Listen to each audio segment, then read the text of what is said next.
வணக்கம் நேயர்களே, விவாத நேரம் நிகழ்ச்சிக்கு உங்களை அன்புடன் வரவேற்கிறோம். இன்று நாம் விவாதிக்கக்கூடிய தலைப்பானது நாடு முழுவதும் அமலுக்கு வந்த 3 குற்றவியல் சட்டங்கள். புதிய சட்டங்களின் நன்மை என்ன, குறைபாடுகள் என்ன? புதிய சட்டங்களுக்கு சமஸ்கிருதம் மற்றும் ஹிந்தியில் பெயர் வைப்பது நியாயமா? தமிழகம் முழுவதும் வழக்கறிஞர்கள் எதிர்ப்பு தெரிவித்து ஆர்ப்பாட்டம் என்ற தலைப்பில் தான் நாம் இன்று விவாதிக்க இருக்கிறோம். அதாவது ஆங்கிலேயர் ஆட்சியில் இருந்த அந்த சட்டங்கள் நீக்கப்பட்டு புதியதாக 3 சட்டங்கள் கொண்டு வரப்படுகிறது என்று கூறப்பட்டிருந்தது. அதற்கு ஜனாதிபதி அவர்களுடைய ஒப்புதலும் அளிக்கப்பட்டு இன்று முதல் அந்த 3 குற்றவியல் சட்டங்களும் நடைமுறைக்கு வருகிறது. அதாவது பாரதிய நியாய் சம்ஹிதா, பாரதிய நாகரிக் சுரக்ஷா, பாரதிய சாக்ஷிய அதிநியம் என்ற இந்த 3 சட்டங்களும் ஏற்கனவே இருந்த ஐபிசி, அதாவது இந்திய தண்டனை சட்டம் 1860, அதேபோன்று சிஆர்பிசி என்று சொல்லக்கூடிய கிரிமினல் ப்ரொசீஜர் கோட், குற்றவியல் நடைமுறை சட்டம் 1973, இந்திய ஆதார சட்டம் இந்தியன் எவிடன்ஸ் ஆக்ட் என்று சொல்லக்கூடிய 1872, அந்த சட்டங்கள் 3ம் நீக்கப்பட்டு புதிதாக இந்த சட்டங்கள் நடைமுறைப்படுத்தப்படுகிறது. இந்த சட்டங்களை பொறுத்தவரையில் ஐபிசிக்கு பதிலாக பாரதிய நியாய் சம்ஹிதா என்ற சட்டத்தில் 511 பிரிவுகள் ஏற்கனவே ஐபிசியில் இருந்தது. அதில் 358 தற்பொழுது குறைக்கப்பட்டிருக்கிறது. அதேபோன்று புதிய சட்டங்களாக 21 சட்டங்கள் இணைக்கப்பட்டிருக்கிறது. தண்டனைகள் அதிகப்படுத்தப்பட்டது 41 சட்டங்கள். அதேபோன்று 52 பிரிவுகளுக்கு அபராதம் ஆனது அதிகமாக்கப்பட்டிருக்கிறது. 25 குற்றங்களுக்கு குறைந்தபட்ச தண்டனை புதிதாக அறிமுகம் செய்யப்பட்டிருக்கிறது. 6 குற்றங்களுக்கு சமுதாய பணி செய்யும் நடைமுறை அறிமுகப்படுத்தப்பட்டிருக்கிறது. அதேபோன்று 19 பிரிவுகள் முழுமையாக நீக்கப்பட்டிருக்கிறது. அதேபோன்று பாரதிய நாகரிக் சுரக்ஷா ஏற்கனவே இருந்த சிஆர்பிசிக்கு பதிலாக வந்தது. அதில் 484 பிரிவுகள் இருந்தது. தற்பொழுது 531 பிரிவுகளாக ஆக்கப்பட்டிருக்கிறது. 177 பிரிவுகளில் முக்கிய மாற்றங்கள் செய்யப்பட்டிருக்கிறது. 9 கூடுதல் பிரிவுகள், 39 துணை பிரிவுகள் சேர்க்கப்பட்டிருக்கிறது. 14 சட்டப்பிரிவுகள் அதில் அகற்றப்பட்டிருக்கின்றன. அதேபோன்று இந்திய ஆதார சட்டம் 166 பிரிவுகளாக இருந்தது. தற்பொழுது 170 பிரிவுகளாக மாற்றப்பட்டிருக்கிறது. இவ்வாறாக மாற்றம் செய்யப்பட்டிருக்கிறது. இதன் சிறப்பு அம்சங்களாக நாம் பார்க்கும் பொழுது நீதிமன்ற வழக்கு விசாரணை நிறைவடைந்து 45 நாட்களுக்குள் தீர்ப்பு அளிக்க வேண்டும் என்ற ஒரு சட்டம் வந்திருக்கிறது. அதேபோன்று பாலியல் வன்கொடுமையால் பாதிக்கப்படும் பெண்களின் வாக்குமூலங்கள் அவர்களின் பாதுகாவலர்கள், அதாவது கார்டியன்ஸ் முன்னிலையில் ஒரு பெண் காவல்துறை அதிகாரி பெற வேண்டும் என்பது போன்றது. அதேபோன்று குழந்தை விற்பனை கொடிய குற்றமாக கருதப்படுகிறது. 18 வயதுக்குட்பட்ட சிறாரை பாலியல் வன்புணர்வு செய்யும் பொழுது மரண தண்டனை அல்லது ஆயுள் சிறை தண்டனை விதிக்க வழிவகை செய்யப்பட்டிருக்கிறது. இதேபோன்று பல்வேறு நடவடிக்கைகள், குறிப்பாக சட்ட நடவடிக்கைகளை விரைவுபடுத்துதல், அதேபோன்று ஆவணங்களை குறைத்தல், வழக்குகளில் சம்பந்தப்பட்டவர்களுக்கிடையே தகவல் தொடர்பை அதிகப்படுத்துதல் ஆகியவை இதன் முக்கிய நோக்கமாக இருக்கும் என்றும் கருதப்படுகிறது. இருந்தாலும் கூட இதில் எதிர்க்கட்சிகள் பலருக்கும் மாற்று கருத்துகள், குறிப்பாக தமிழகத்திலிருந்து பலத்த எதிர்ப்பு கிளம்பியிருக்கிறது. குறிப்பாக இந்த பெயர்கள் சமஸ்கிருதத்தில் வைக்கப்பட்டிருக்கிறது என்பன உள்ளிட்ட பல்வேறு விஷயங்கள். மேலும் இந்திய அரசியலமைப்பு சட்டப்படி இது மாநிலங்களுடன் சரியான கலந்து ஆலோசிக்கப்படவில்லை என்ற ஒரு குற்றம் ஏற்கனவே நிறைய எம்பிக்கள் சஸ்பெண்ட் செய்யப்பட்ட நிலையில் இது விவாதிக்கப்பட்டு நிறைவேற்றப்பட்டது. அதிலும் பல எதிர்க்கட்சிகளுடன் விவாதிக்கவில்லை என்ற குற்றச்சாட்டு இருக்கிறது. அதேபோன்று இந்த செடிஷன் ஆக்ட் என்று சொல்லப்படக்கூடிய அந்த தேச துரோக குற்றத்திற்கான வழங்கப்படக்கூடிய தண்டனைகள், செடிஷன் ஆக்ட் நீக்கப்பட்டிருக்கிறது என்று கூறப்பட்டிருந்தாலும் கூட அது வேறு ஒரு ரூபத்தில் மிக கடுமையாக வைக்கப்பட்டிருக்கிறது என்ற குற்றச்சாட்டுகளும் இருக்கிறது. இவ்வாறாக இந்த சட்டங்களில் வரவேற்பும் எதிர்ப்பும் கலந்தே இருக்கிறது. அது பற்றி தான் நாம் இன்று விவாதிக்க இருக்கிறோம். விவாதத்திற்கு செல்லும் நமது விருந்தினர்களை வரவேற்போம். முதலாவதாக திமுகவின் செய்தி தொடர்பாளரும் வழக்கறிஞருமான திரு மதிவாணன் அவர்களை வரவேற்போம். வணக்கம் சார். வணக்கம். இணையம் வழியாக மீண்டும் ஒரு பிஜேபியை சேர்ந்த வழக்கறிஞர் திரு தூத்துக்குடி செல்வம் அவர்களும் இணைகிறார். அவரையும் வரவேற்கலாம். வணக்கம் சார். வணக்கம். வணக்கம். அரங்கத்தில் நம்முடன் இணையும் விசிகாவின் வழக்கறிஞர் பிரிவு இணைச் செயலாளர் திரு சீனிவாச ராவ் அவர்களை வரவேற்போம். வணக்கம் சார். வலதுசாரி சிந்தனையாளர் திரு சாய் சுதாகர் அவர்களையும் வரவேற்போம். வணக்கம் சார். தூத்துக்குடி செல்வம் சார், உங்கள்கிட்டருந்தே துவங்குறேன். இந்த 3 குற்றவியல் சட்டங்கள் கொண்டு வரப்பட்டிருக்கிறது. இதில் சாதக பாதகங்களை உங்களுடைய முதல் சுற்று கருத்தா பதிவு பண்ணுங்க. ராஜ் நியூஸ் தொலைக்காட்சி நிறுவனத்திற்கு, அது நெறியாளருக்கு, தொழில்நுட்ப கலைஞர்களுக்கு, என்னுடைய சக பங்கேற்பாளர்களுக்கு என்னுடைய முதல் வணக்கம். அது நீங்களே சொன்னீங்க, காலனி ஆதிக்கத்தில் இருந்த, வெள்ளை ஆதிக்கத்தில் இருந்த 1860ஆம் ஆண்டு 1872ஆம் ஆண்டு சட்டங்களை வைத்துக் கொண்டு நாம் இன்னும் தேசம் விடுதலை பெற்று விட்டது, தேசம் விடுதலை பெற்று 77 ஆண்டுகள் ஆகிவிட்டது, 77 ஆண்டுகளுக்கு மேல ஆயிட்டு அப்படிலாம் நம்ம சொல்லிக்கிட்டு இருக்கிறதுல இப்ப நீங்க சொல்லும் பொழுதே ஒரு இதை நீங்க மிஸ் பண்றீங்க. 1973 சிஆர்பிசி அது அதுக்கப்புறம் தான் அதையே நீங்க மாத்தணும்ன்ற ஒரு கேள்வியும் அதுல இருக்கு. அதை நீங்களுமே அப்படி தவிர்த்துட்டு தான் நீங்க போறீங்க. 2 சட்டத்தை பத்தி மட்டுமே பேசுறீங்க. இல்ல, நீங்க அதுல 1973 சிஆர்பிசில அதுலயும் கூட அமெண்ட்மெண்ட் வந்திருக்கு. அதாவது திருத்த சட்டங்கள் எல்லாம் உள்ள வந்திருக்கு. இன்னும் கூட சிஆர்பிசில கூட நீங்க சொன்னீங்கன்னா 1484 பிரிவுகள் இருந்தது சிஆர்பிசில. அது இப்போ 531 நினைக்கிறேன் இல்லையா? 531 ஏறக்குறைய ஒரு 47 செக்ஷன் கூட்டி இருக்காங்க. அதுல சிஆர்பிசிக்கு ஐபிசிக்கு என்னன்னு கேட்டீங்கன்னா, ஐபிசி 511 செக்ஷன் இருக்கு பாருங்க, 511 செக்ஷனு. அதுல நாம 358 தான் வச்சிருக்காங்க, மிச்சம் எல்லாத்தையும் நீக்கிட்டாங்க. ஏறக்குறைய ஒரு 42, அதுல ஒரு 211, ஒரு 250க்கு மேற்பட்ட பிரிவுகளை நீக்கி இருக்காங்க. அதுல என்னன்னு கேட்டா, ஐபிசில இந்தியன் பீனல் கோடுல வழக்கு பதிவு செய்யப்படும். குற்றவியல் நடைமுறை சட்டப்படிதான் விசாரணை நடத்தப்படணும். ஒரு பெட்டிஷன் ஃபைல் பண்றோம்னு சொன்னா அண்டர் 482 சிஆர்பிசி, 239 சிஆர்பிசி, 239 சிஆர்பிசில அந்த கோர்ட்ல, அந்த ட்ரையல் கோர்ட்லயே நாம டிஸ்சார்ஜ் பெட்டிஷன் போடுவோம். ஒரு எஃப்ஐஆர் டிஸ்சார்ஜ் பண்ணணும், அந்த வழக்கை தள்ளுபடி செய்யணும்னு போடுவோம். அதே 482ல போகும்போது, அது உயர் நீதிமன்றத்துக்கு போகும்போது என்னன்னா கோஷ் பண்ணணும். அதுக்கு பேர் 482ல நம்ம ரிட்டுக்கு தான் போக முடியும். உயர் நீதிமன்றத்துல நீதி பேராணை வழக்கு. இதுல ட்ரையல் கோர்ட்ல பண்ற இப்படி இருந்தது. இல்ல இப்போ இப்ப இந்த வழக்குல ரொம்ப சிறப்பு அம்சமா நான் பாக்குறது என்னன்னு கேட்டீங்கன்னா, சில நீங்க குறிப்பிட்ட மாதிரி ஒரு 7-8 செக்ஷனுக்கு முன்னாலாம் பெட்டி கேஸ், ரோட்ல நின்னுட்டு தொலைச்சு போடும் அப்படின்னு சொன்னான்னு சொல்லி ஒரு வழக்கு போட்டீங்கன்னா, உடனே இவங்க ரிமாண்ட் பண்ணி போலீஸ் நம்முடைய காவல்துறையினர் படைசூழ நாங்கள் அவரை ஓடி விரட்டி பிடிச்சோம், அந்த இடத்துல பஸ் ஸ்டாண்டுக்கு பின்னால் ஒளிந்திருந்தார், பாலத்துக்கு அடியில் ஒளிந்திருந்தார் அப்படிலாம் போடுவாங்க. இந்த மாதிரி வழக்குகள்லாம் தண்டிக்கப்பட வேண்டிய வழக்குகள் கிடையாது, திருத்தப்பட வேண்டிய வழக்கு. ஒரு குற்றம் சாட்டப்பட்டவருக்கு திருந்துவதற்கான வாய்ப்பு வழங்கணுங்கிறதுக்காக தான் அந்த 9 பிரிவுகள்ல அது ஒரு பொது சேவை அமைப்புல போய் ஒரு 7-8 நாள் சேவை பண்ணணும், திருந்தி வாழணும் அப்படிங்கறதுக்கான வாய்ப்பு கொடுத்திருக்காங்க. இது போக சார் மெயினா ரொம்ப முக்கியமா என்னன்னு கேட்டீங்கன்னா, எல்லாமே ட்ரையல் முடிஞ்சிருச்சு. அதாவது எஃப்ஐஆர் போட்டாச்சு, சார்ஜ் ஷீட் ஃபைல் பண்ணியாச்சு, ட்ரையல் முடிஞ்சு போச்சு. அதாவது விசாரணை முழுமையாக முடிந்து விட்டது. சாட்சிகள் விசாரணை, குறுக்கு விசாரணை எல்லாமே முடிஞ்சு பிறகும் கூட நீதி தீர்ப்பு இவ்வளவு நாளைக்குள்ள கொடுக்கணும்னு சொல்லி இதுவரைக்கும் டைம் ஃப்ரேம் பண்ணல. அதாவது கால அளவீடு செய்யப்படவில்லை. இப்போ நான் இதுவரை இருந்த நடைமுறையில 18 ஆண்டுகள் 20 ஆண்டுகள் கழிச்சுலாம் தீர்ப்பு சொன்ன வழக்குகள் இருக்கு. இன்னும் தீர்ப்பு சொல்லப்படாமலே நிலுவையில் இருக்கிற வழக்கும் கூட இருக்கு. சோ இப்போ இதன் மூலமா வழக்கு விசாரணை முடிஞ்சாலும் அந்த இதெல்லாம் விரைவுபடுத்தப்படும் அப்படின்றது உங்க கருத்தா இருக்கு. இல்ல முக்கியமான இன்னும் இதை பத்தி நம்ம விரிவா பேசுவோம். ஆனா இதுக்கு முன்னாடி இப்போ பெயரே மிகப்பெரிய சர்ச்சையை கிளப்பி இருக்கிற எதற்காக சமஸ்கிருதத்துல வச்சாங்க, முதல்ல அதை நீங்க பேசிட்டு நம்ம அடுத்த கட்டத்துக்கு போலாம். நீங்க ஒண்ணு கேளுங்க, ஆங்கிலேயங்க வெள்ளை ஏகாதிபத்தியத்தை நம்ம அடிமைப்படுத்தி கொண்டிருந்த ஆங்கிலேயன் வச்ச சட்டத்தை ஏத்துக்கிற நீங்க எது பாரதிய நியாய சங்கீதா அதாவது ஆமா சங்கீதா அது நீங்க எப்படி வச்சுக்கிடுங்க. நான் பாரதிய நியாய சங்கீதா சுரக்ஷா அதானே சார், வேற ஒண்ணு இல்ல. நான் இன்னொன்னு கேட்டீங்கன்னா, இதுல உங்களுக்கு என்ன சங்கடம் வந்துருச்சு? நீங்க வேணா அவரே தெளிவா சொல்லுங்க, சமஸ்கிருத மொழிய அவரே தெளிவா சொல்லுங்க. சரி ஓகே கேளுங்க. அதாவது இதுல ஒண்ணும் பெரிய அளவுல பாரதிய சாட்சிய அனித்தியம் இவ்வளவுதான்.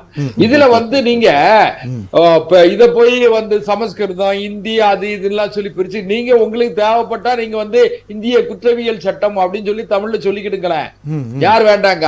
இந்திய தண்டனை சட்டம் இந்திய குற்றவியல் சட்டம், இந்திய சாட்சி சட்டம் சொல்லிக்கிடுங்க. அதுக்கு இல்ல. அதான் ஒரே ஒரு விஷயம் என்னன்னு கேட்டீங்கன்னா சார், ஒரு சட்டத்தை வடிவமைக்கும் போது பிஎன்எஸ்எஸ் அதானே நீங்க வந்து அதாவது அப்போ பிஎஸ்ஏ அதாவது பிஎஸ்ஏ தானே சார் கடைசியில? ஆமா, சாட்சி சட்டத்துக்கு சொல்றேன். பாரதிய சாட்சி அனித்தியம் பிஎஸ்ஏ. இப்போ இந்த 3 தான். ஒண்ணு நமக்கு சொல்றதுக்கு ஒண்ணு பெரிய சங்கடம் ஒண்ணும் கிடையாது. அதனால் நீதி பரிபாலனத்தை பொறுத்த வரைக்கும் sir, justice delayed justice denied அப்படிம்பாங்க. அதாவது தாமதிக்கப்பட்ட நீதி மறுக்கப்பட்ட நீதி. அப்ப தாமதிக்கப்பட்ட நீதியாக இல்லாமல் சாதாரண மக்களுக்கும் இந்த நீதி சரியான நேரத்துல கிடைக்கணும். 45 நாட்களுக்குள்ளாக தீர்ப்பு வழங்கணும். இப்ப இன்னொன்னு கேட்டீங்கன்னா, இந்த குற்றவியல் வழக்குகள்ல பாத்தீங்கன்னா பெட்டிஷன் மேல பெட்டிஷன் போட்டுக்கிட்டே இருப்பாங்க. நாங்க அதுல CMP petition, civil criminal miscellaneous petition பேரு சிஎம்பி பெட்டிஷன். அது எத்தனை வேணாலும் போடலாம். அப்படி இருந்தது. ஆனா இப்போ அப்படி இல்ல. சரி சார், நம்ம அடுத்த சுற்றுல என்ன பத்தி விரிவா பேசுவோம். இல்ல 3 பெட்டிஷனுக்கு மேல போடக்கூடாது. வழக்கை இவ்வளவு நாளைக்குள்ள முடிக்கணும். அதான் நீங்க ஒட்டுமொத்தமா விரைவுபடுத்தும் நடவடிக்கைகளாக இருக்கிறது அப்படின்னு ஒட்டுமொத்தமா நம்ம இதை எடுத்துக்கலாம். ஆமா, 124A செடிஷன் இருக்கு பாருங்க. ஆமா, தேச துரோக வழக்கு அதையெல்லாம் நீக்கி இருக்காங்க. ஆனா மறுபடியும் வேற ஒரு முகமா அது வந்து ஒரு பேச்சு சுதந்திரத்துக்கு கடுமையான குந்தகம் விளைவிக்கும் விதமா கடுமையாக்கப்பட்டிருக்கிறது அப்படின்ற ஒரு பேச்சு இருக்கு. நம்ம பேசலாம் சார், அடுத்த சுற்றுல இதை பத்தி நம்ம விரிவா பேசலாம். திரு மதிவாணன் சார், உங்களுடைய முதல் சுற்று கருத்தை பதிவு பண்ணுங்க சார், இந்த 3 புதிய குற்றவியல் சட்டங்கள் பற்றி. அனைவருக்கும் வணக்கம். இதுவரைக்கும் மோடி செஞ்சதெல்லாம் வந்து சரின்னு யார் சொல்றாங்கன்னு தெரியல. பொதுவா பொதுமக்கள் கேட்கிற 140 கோடி மக்கள், இந்த மோடி தான் சொன்னாரு மேக் இன் இந்தியான்னு ஒரு பேர் சொன்னாரு, டிஜிட்டல் இந்தியான்னு சொன்னாரு, கருப்பு பணத்தை மீட்டு எடுத்துன்னு வந்துருன்னு சொன்னாரு. அதுக்கப்புறம் வந்து 15 லட்சம் ரூபாய் அக்கௌண்ட்ல போடுறாங்க.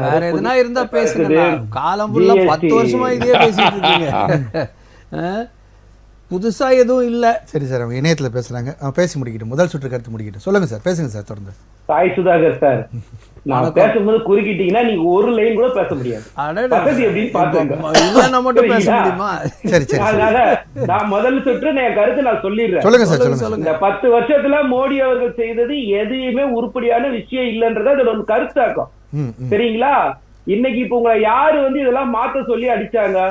முதல் ஒரு கேள்வி. 2வது, ஏதோ மொழியை பத்தி அண்ணன் சொன்னாரு, பாரதிய நியாய சன்னிதா, பாரதிய நாகரிக் சுரக்ஷா, பாரதிய சாட்சி அதிநியமா. இதெல்லாம் என்னது? இது எல்லாருக்கும் புரியணும் சார். ஒரு சட்டம்னா இந்த நாடு பல்வேறு மொழி, இனம், கலாச்சாரம், பண்பாடு எல்லாத்தையும் உள்ள ஒரு நாடு.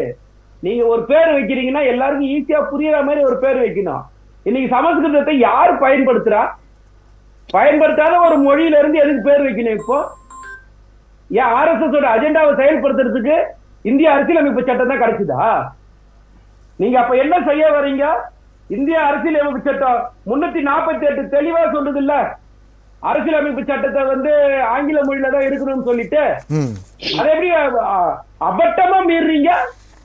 மீறிட்டு வேற நியாயப்படுத்துறீங்க. இதெல்லாம் நாங்க என்ன கேக்குறோம்னா, இத்தனை வருஷமா இந்திய தண்டனை சட்டம், குற்றவியல் நடைமுறை சட்டம், சாட்சிகள் சட்டம் தானே இருந்தது. இதை மாற்ற வேண்டிய அவசியம் என்ன? முதல் கேள்வி. இந்த பேரை மாற்ற வேண்டிய அவசியம், இதுதான் நாங்க கேட்கறது. அதுக்குதான் நான் முதல்ல சொன்னேன். மோடி அவர்கள் சொன்னார் பாத்தீங்களா, make in India, clean India, நவாமி இந்தியா, என்னென்னவோ பேர் வச்சாரு பாருங்க அவரு. ஸ்வச் பாரத், நீங்க அதுக்கு இல்லங்க, அது ஸ்வச் பாரத்னு வச்சிருக்காங்க. நமாமி கங்கை நான் சொன்னது சரிங்களா? கங்கையை நான் தூய்மைப்படுத்தேன் அப்படிலாம் ஒரு வார்த்தை எல்லாம் சொன்னாரு பாத்தீங்களா? நீங்க கூவத்தை தூய்மைப்படுத்துறீங்களா? தூய்மைப்படுத்த தம்பி எவ்வளவு அமைதியா இருந்த, ஏன் நீங்க அதுக்குள்ள பதறீங்க? நான் இன்னும் ஆடவே ஆரம்பிக்கல, இப்பதானே சொல்ல ஆரம்பிச்சிருக்கேன். கொஞ்சம் பொறுக்கல, அவசரப்படுறீங்க. அரசியல் அமைப்பு சட்டத்தை அப்பட்டமா ஆர்டிகல் 348 மீறி சமஸ்கிருதத்துல பேர் வைக்கிறீங்க. கேட்டா நாங்க மீறலன்னு பொய் சொல்றீங்க. சரி, அதுக்கு அடுத்தது எந்த குறையுமே இல்ல. அண்ணன் வந்து என்ன சொன்னாருன்னா, இந்த தேச துரோக வழக்கு பத்தி பேசுறாரு. தேச துரோக வழக்குல IPC செக்ஷன் 124 வந்து நீக்கிட்டேன்னு சொல்லிட்டு, இந்த BNS அந்த ஆக்ட்ல வந்து 150 செக்ஷன், இதுல வந்து கருத்து சுதந்திரன்ற பேர்ல யாராவது உங்களை எதிர்த்து பேசினா அவங்க மேல இந்த ஜாதி துறை வழக்கு நீங்க போட மாட்டீங்களா? இது வரைக்கும் நீங்க யாருமே போடாம இருந்திருக்கீங்களா? என்ன சொல்ல வர்றீங்க? அப்ப நாங்க வந்து எதுவுமே இல்லாம உட்கார்ந்து உங்களை எதிர்க்கிறோம் நீங்க நினைக்க கூடாது. நாங்க என்ன சொல்றோம்னா, உங்களுக்கு மக்கள் முதல்ல இந்த சட்டம் எப்படி சார் வந்தது? 146 எம்பிக்களை சஸ்பெண்ட் பண்ணிட்டு எவ்வளவு நேரம் விவாதம் பண்ணீங்க? எத்தனை பேர் இந்த விவாதத்துல கலந்துக்கிட்டாங்க? எதிர்கட்சிகளுடைய எத்தனை பேருடைய கருத்தை நீங்க இதுல வந்து எடுத்துன்னு வந்து ஆலோசனை பண்ணீங்க சார்? இந்த 10 வருஷத்துல மோடி அவர்கள் செய்த ஏதாவது ஒண்ணு விவாதமே இல்லாம நீங்க சட்டத்தை எடுத்துன்னு வரீங்க. அதே மாதிரி சொல்றாரு போலீஸ் கஸ்டடி எத்தனை நாள் இருந்தது, இப்ப எத்தனை நாள் ஆக்கிருக்கீங்க? இது அண்ணா ஏத்துக்கிறாரா? ஒரு அட்வொகேட்டா 90 நாள் போலீஸ் கஸ்டடி? இல்ல கிடையாது.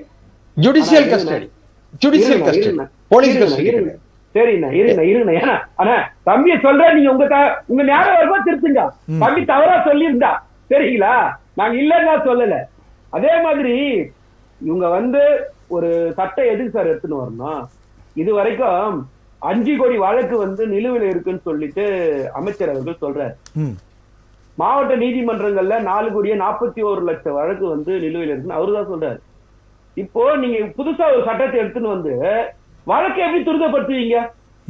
அதான் நடைமுறைகள் வழக்கு விசாரணை முடிஞ்ச 45 நாட்களுள்ள தீர்ப்பு வழங்கணும், இது போன்ற விஷயங்கள்லாம் கொண்டு வரும்போது துரிதப்படுத்தப்படும் இல்லையா? நீங்க தயவு செய்து உள்வாங்கினா நல்லா இருக்கும். இப்போ நீங்க எடுத்துட்டு வந்திருக்க சட்டம் நாங்க புதுசா திரும்ப உட்காந்து படிக்கணும். அரசியல் ஆயிரா எந்த செக்ஷன்ல இருக்கு நாங்க திரும்ப உட்காந்து படிக்கணும். அப்ப நாங்க படிச்சாதான் திரும்ப நீங்க போடுற புதிய எஃப்ஐஆர் இருக்கு பாத்தீங்களா? அந்த புதிய எஃப்ஐஆருக்கு புதுசா நாங்க படிச்சு புதுசா எடுத்துட்டு வந்தா எப்படி வழக்கு சீக்கிரம் முடியும்? நீங்க ஏற்கனவே உள்ள பழைய வழக்குகளுக்கு இது அது நீங்க பழையபடியே வாதாடிட்டு இருக்கலாம். இன்னையில இருந்து வரக்கூடிய வழக்குகளுக்கு தான் நீங்க இந்த நடைமுறை பின்பற்ற போறீங்க. தெளிவா சொல்றேன், இன்னையில இருந்தே இருக்கட்டும் சார். ஒரு செக்ஷன் வந்து 4 வருஷத்துக்கு முன்னாடி ஒரு 302 இருக்குன்னு வைங்க சார். சரி, இப்போ பிஎன்எஸ்ல நீங்க அது எத்தனாவது செக்ஷன் எத்தனை இருந்து போடுவீங்க? 103 படிக்கணும் இருங்க, அதான் சொல்றேன். அதுதான் தம்பியும் சொன்னேன். அப்ப திரும்ப சட்டத்தை நாங்க புதுசா படிச்சு திரும்ப நாங்க புதுசா கோர்ட்டுக்கு போய் புதுசா நாங்க வாதம் பண்ணி புதுசா வந்து நடந்தா எப்படி வழக்கு சீக்கிரம் முடியும்? ஒரு நியாயமா பேசணும்ல. அப்ப உங்க நோக்கம் வந்து அதை விட கொடுமையா ஒண்ணு சொல்றாங்க சார். இவங்க இந்த விஷயத்துல யாராவது தப்பு செஞ்சா இவங்க வந்து இது பண்ணுவாங்களாம். அவங்களுக்கு வந்து அந்த என்ன சொல்றது, முன்னாடி எல்லாம் ஒரு சில ஜட்ஜஸ் பாத்தீங்கன்னா வச்சுங்களேன், நீங்க போயிட்டு வந்து இந்த சமூக சேவை செய்யுங்க, அந்த சமூக சேவை செய்யலாம் சொல்றாங்க, கரெக்டுங்களா? இப்ப என்ன பண்றாங்க, அதையே தீர்ப்பா கொடுக்குறாங்க. அப்ப உங்களுடைய நோக்கம் என்னன்னு தான் நாங்க கேக்குறோம். பெட்டி கேஸ் பெட்டி கேஸ் தான் அது. பெட்டி கேஸ் சாதாரண கேஸ் எல்லாமே கேஸ் தான். அது பெட்டி கேஸ், கொலை கேஸ், தேசத்துறை கேஸ் எல்லாம் இல்ல. சரி சார், நம்ம தொடர்ந்து பேசலாம். 2 பேர்ட்ட வந்து முதல் சுற்று கருத்து கேட்க வேண்டியிருக்கு. மதிவாணன் சார், நம்ம அடுத்த சுற்றுல என்ன விரிவா அதை பத்தி நம்ம சொல்லுங்க சார். நீங்க ஒரு விஷயத்த, இந்த சட்டம் வந்து 150 வருஷம் நடைமுறையில இருக்கு சார். சரி, 1860 இருந்து இது நடைமுறையில இருக்கு. 1860 இருந்து நடைமுறை இருந்தாலும் இந்த சட்டங்கள் பல தடவை வந்து திருத்தப்பட்டிருக்கு. உங்களுக்கு இந்த சட்டத்துல ஏதோ ஒரு குளறுபடி இருந்தா அதை திருத்தத்தை விட்டுவிட்டு நான் சட்டத்தையே புதுசா உருவாக்குவேன்னு சொன்னா அதை யார் ஏத்துப்பா? கண்டிப்பா சார், தொடர்ந்து பேசலாம் சார். திரு சாய் சுதாகர் சார், அதாவது வந்துட்டு இப்போ வெள்ளைக்காரங்க கொண்டு வந்த சட்டத்தில் அடிப்படை உரிமையை மீறாத பட்சத்தில் அது மாற்ற வேண்டிய அவசியம் இல்லை அப்படின்னு தான் சொல்லியிருந்தோம். அதே கேள்வி தான் மதிவாணன் சாரும் கேட்குறாங்க. இப்போ உங்களுக்கு ஏதாவது அதில் பிரச்சனைகள் இருந்தால் அந்த சட்டத்துக்களை நீங்கள் நீக்கிக்கலாம் அல்லது வேறு ஏதாவது மாற்றிக்கலாம். எதுக்கு ஒட்டுமொத்தமாக இந்த 3 சட்டங்களை மாற்ற வேண்டிய அவசியம் என்ன? அதற்கு சமஸ்கிருதத்தில் பேர் வைக்க வேண்டிய அவசியம் என்ன? எல்லாருக்கும் வணக்கம்.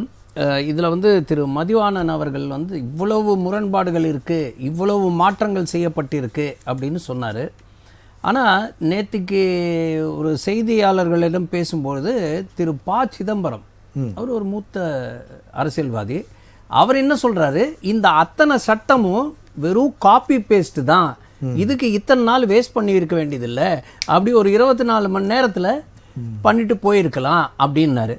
இந்த கட்சிங்க இவங்க ஒரு கூட்டணி, ஐ டாட் என் டாட், நாங்கள்லாம் ஒற்றுமையாக இருக்கோம், ஒரே கருத்தோடு இருக்கோம், இதுலயே முரண்பாடு இருக்கு.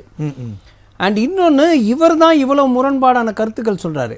மாண்புமிகு முதலமைச்சர் என்ன சொன்னாருன்னா, இந்த சட்டங்களை இவ்வளவு அவசரப்படுத்தி இருக்க தேவையில்லை, மாநிலங்களோடு கலந்து ஆராய்ந்து இதுக்கு மெதுவா கொண்டு வந்திருக்கலாம்.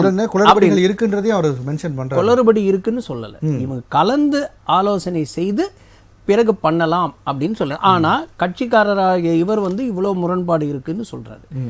இப்போ 1860, அதாவது 19th century, 19ஆம் நூற்றாண்டில் இருக்கிறது அப்படியே தொடரணுன்றாரு. இப்போ வைத்தியத்திலே பார்த்தீங்கன்னா சகோதரரே, அன்னைக்கு வந்து கத்தி ஊசி நூல் வச்சு தான் அறுவை சிகிச்சை பண்ணாங்க. அதுக்கப்புறம் வந்து லேசர் டெக்னாலஜி வந்தது. இன்னைக்கு வந்து ரொபாட்டிக் சர்ஜரி வந்திருக்குது. பக்கத்து ரூமில் உட்காந்தே சர்ஜரி பண்ணுறாங்க. பேஷண்ட் கிட்டேயே போக மாட்டாங்க. யாருக்கு அறுவை சிகிச்சை பண்ணுறாங்களோ அவங்க கிட்டேயே போவே மாட்டாங்க. இதெல்லாம் முன்னேற்றம். இவரு அதுக்கு படிக்கணுமா நாங்க அப்படின்றாரு. படிச்சு தெரிஞ்சுக்க வேண்டியது தானே. ஒரு வாட்டி டப்பா அடிச்சு எக்ஸாம் எழுதி அதையே நான் பண்ணிக்கிட்டு இருப்பேன் அப்படின்னா ஒரு முன்னேற்றத்துக்கு வேண்டாமா? ஒரு நான் முடிச்சேன், அப்புறம் பேசுங்க. தெரியாம நான் பேசுற குறுக்க வராது. நீங்க டப்பா அடிச்சுன்னு சொல்லும் போது அது பர்சனல் அட்டாக். நான் பதில் சொல்லி ஆகணும். இப்ப சாய் சுதாகர் வந்து என்ன கேக்குறாருன்னா, நான் சொல்லியே இந்த பிஜேபி RSS காரங்களுக்கு ஒரே பிரச்சனை தான். நாம ஒண்ணு சொன்னா அவங்க ஒண்ணு எடுத்துப்பாங்க. என்ன நான் சொன்னேன்னா, திரும்பவும் படிச்சு திரும்பவும் வாதாட போனா நேர விரயத்தை குறிப்பிடுறீங்க சார். அவர் நேர விரயத்தை படிக்க முடியாதுன்னு சொல்ல. இப்ப மறுபடியும் படிச்சு நாங்க அந்த கேஸ் அட்டெண்ட் பண்ணி டைம் வேஸ்ட் ஆகுது இல்ல. ஒரு புரியுது சார். பக்கத்துலயே அட்வொகேட் உட்கார்ந்துருக்காரு, அவரும் ஒத்துக்குவாருன்னு நினைக்கிறேன். அட்வொகேட்டோட வேலையும் ஜட்ஜோட வேலையும் டாக்டரோட வேலையும் இதெல்லாம் வந்து டெய்லி படிச்சுக்கிட்டே தான் இருக்கணும். ஈவன் நீதிபதி கூட நீங்க தேவையில்லாத வேலையெல்லாம் பண்ணுவீங்க, நாங்க உட்கார்ந்து வேடிக்கை பார்க்கணும். இல்ல இவங்க ஒரு அட்வொகேட்டோட ரூமுக்கு நான் தெளிவா கேக்குறேன். இந்த சட்டம் எடுத்துன்னு வந்ததுக்கான நோக்கம் ரைட் சார் அதை கேட்கலாம் சார். சரி சார், கொஞ்சம் அமைதியா இருங்க சார். ஒரு அட்வொகேட்டோட ரூம்ல பாத்தீங்கன்னா கூட நூற்றுக்கணக்கான புக்கு அடிக்க வச்சிருப்பாங்க. ஏன்னா அவங்க படிச்சுக்கிட்டே தான் இருக்கணும். இல்லைன்னா அந்த ரெஃபரன்ஸ் எல்லாம் எடுக்கும் போது மறந்து போயிடும். சிலதெல்லாம் ஏற்கனவே படிச்சதை இப்ப திருப்பி படிக்க வேண்டியதா போச்சு. படிக்கணும், திருப்பி படிக்கணும். இது வந்து ஒரு நொண்டி சாக்கா தான் சொல்றாங்க. இன்னைக்கு அட்வொகேட் ஸ்ட்ரைக்கில் கூட அவங்க வந்து இதெல்லாம் குறிப்பிடல. அவங்க என்ன சொல்றாங்கன்னா, சமஸ்கிருதத்துல பேர் வச்சிருக்க தேவையில்லை, அதுதான் முக்கியமான கருத்தா எடுத்து வைக்கிறாங்க. சரிதானே? அதுதான் எல்லா ஊடகங்களையும் சொல்லியிருக்காங்க. அப்புறம் இவங்க மட்டும் இவ்வளோ முரண்பாடு இருக்குன்னு ஏன் சொல்லணும்? அதாவது பெரும்பான்மையான வழக்கறிஞர்கள் இதை கொண்டு வரவே இல்லை. இன்னைக்கு முழு நாள் எதிர்ப்பு தெரிவிச்சிருக்காங்க, உண்ணாவிரதம் இருந்திருக்காங்க சில மாவட்டத்தில். இதில் வந்து இந்த மாதிரி ஒரு கருத்து வரவே இல்லை. முக்கியமான கருத்தை அவங்க என்ன வைக்கிறாங்கன்னா, சமஸ்கிருதத்தில் இருக்க வேண்டியது இல்லை, சட்ட திருத்தம் ஆர்டிகல் 349 படி 348 படி இது வந்து ஆங்கிலத்தில் தான் இருக்கணும் அப்படின்னு. ஆங்கில மொழி வந்தது நம்ம நாட்டுக்குள்ளே, பாரத தேசத்துக்குள்ள எப்போ வந்தது? 250 ஆண்டுகளுக்கு முன்னாடி தான் வந்தது. இந்த ஆங்கிலேயர் உள்ள வரும்போது தான் வந்தது. சரி சார், அதுக்கு முன்னாடி இது இவங்க தமிழ்ல வேணும்னு கேட்டிருந்தா கூட பெருமையா இருந்திருக்கும்.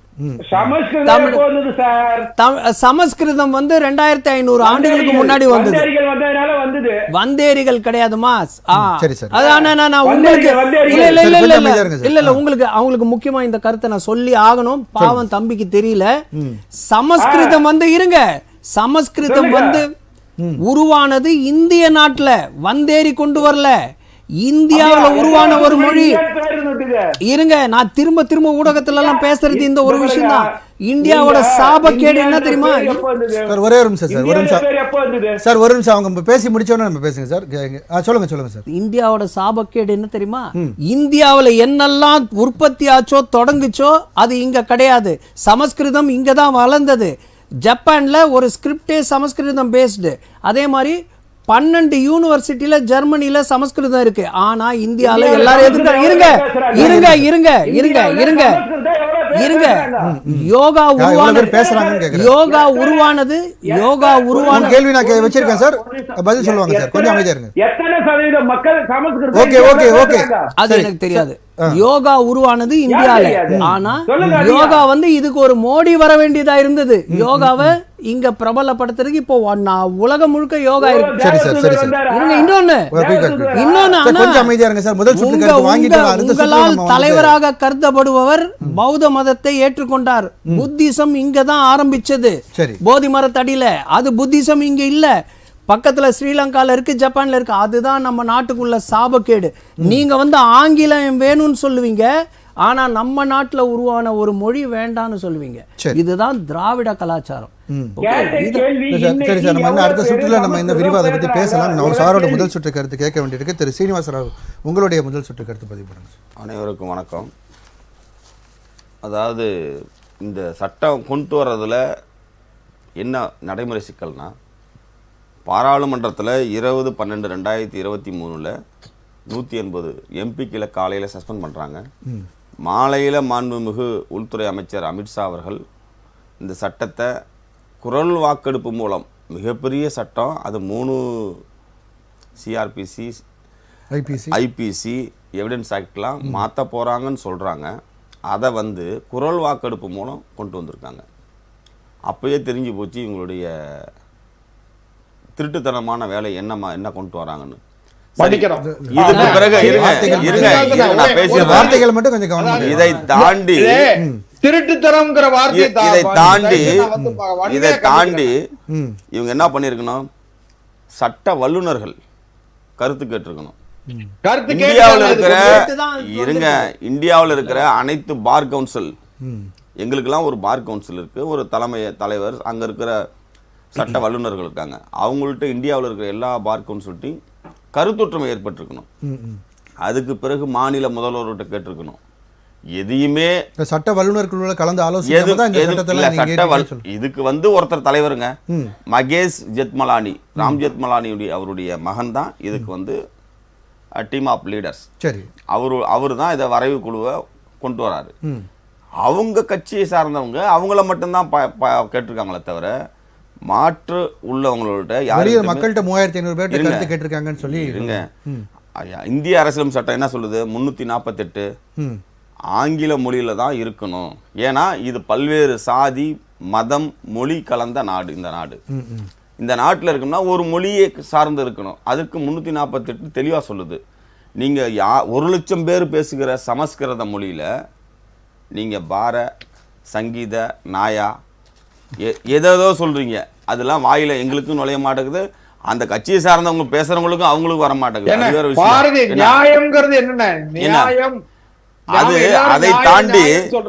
அதை தாண்டிங்க இன்னைக்கு வந்து கைவிலங்கு போட்டு ஒரு எவ்வளவு பெரிய வந்து மனிதர்களை எவ்வளவு பெரிய கொடூர குற்றங்கள் செஞ்சிருந்தாலும் பொதுமக்கள் மத்தியில நீதிமன்ற வளாகத்துக்குள்ள கைவிலங்கு போடக்கூடாதுன்னு சொல்லுது.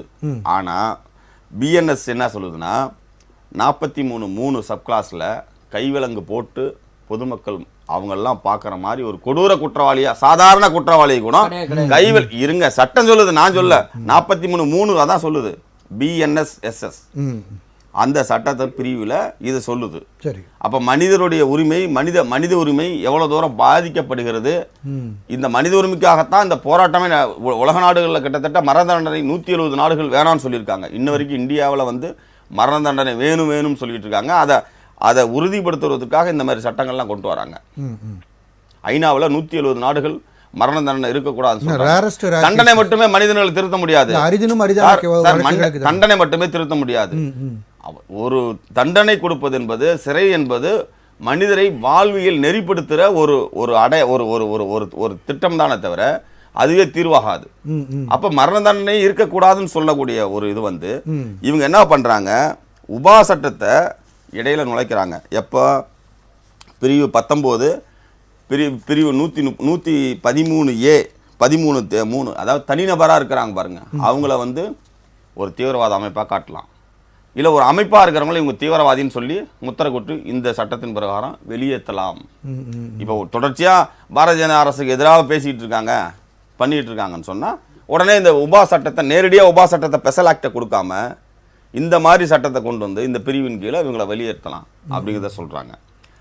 இந்த இறையாண்மை, அதாவது வந்து இறையாண்மையை வந்து என்ன சொல்கிறாங்க, பிஎன்எஸ்ல 153 வந்து பி வந்து ஐபிசி சொல்லுது, இந்திய இறையாண்மை பற்றி அதுக்கான விஷயங்களை பற்றி சொல்லுது. ஆனால் இவங்க கொண்டு வர்றது என்னன்னு சொல்கிறாங்கன்னா 197 பிஎன்எஸ்ல நேரடியாக அப்படியே நேரடியாக யாராவது நாட்டுக்கு எதிராகவோ ஒரு வார்த்தை, ஒரு போராட்டம் கூட நடத்த முடியாது. 40 நாள் ரிமாண்டு. எப்படி போலீஸுகளுக்கு வந்து போலீஸுக்கு அதிக அதிகாரம், யாரை வேணாலும் வந்து அவங்கள வந்து குற்றவாளியா, ஒருத்தருக்கு ஆவலன்னா உடனே குற்றவாளியா அவரை வந்து நிர்ணயம் பண்ணிடுவாங்க. அது போலீஸுக்கு அவ்வளவு பவர் கொடுத்துருக்காங்க. இது எல்லாமே வந்து என்னன்னா மனித உரிமை மீறலுக்கு எதிரான ஒரு மிகப்பெரிய கொடூரமான சட்டம். இப்ப இந்த சட்டத்தை விவாதிச்சு பாராளுமன்றத்துல விவாதிச்சு இந்த மைனாரிட்டி கவர்மெண்ட், பாரதிய ஜனதா அரசுடைய மைனாரிட்டி கவர்மெண்ட் விவாதிச்சு முறையா நடைமுறைப்படுத்தினா நாங்க வந்து மைனாரிட்டி கவர்மெண்டா இருக்கிற நீங்களே வந்து இந்த சட்டத்தை வந்து நடைமுறைப்படுத்துறதுக்கு இவ்வளவு தூரம் வந்து இந்த சட்டத்தை முழுமையா மறுபடியும் உங்ககிட்டே வரேன், பிரேக்குக்கு அப்புறம் நான் உங்ககிட்டே வரேன், நம்ம தொடர்ந்து பேசலாம். அதாவது பாரதிய நீதி சங்கீதா 152 பிரிவு என்ன சொல்லுதுன்னா, பேச்சிலேயோ அடையாளமாவோ அல்லது வந்து வகையிலே தகவல் தொழில்நுட்பம் இது எல்லாமே இப்ப இயல்பா பேசுற அந்த ஆர்டிகல் 19 அரசியல் சட்டம் சொல்லப்பட்டிருக்கிற அந்த அடிப்படை உரிமையே மீறப்படுகிற விஷயமா இருக்கு.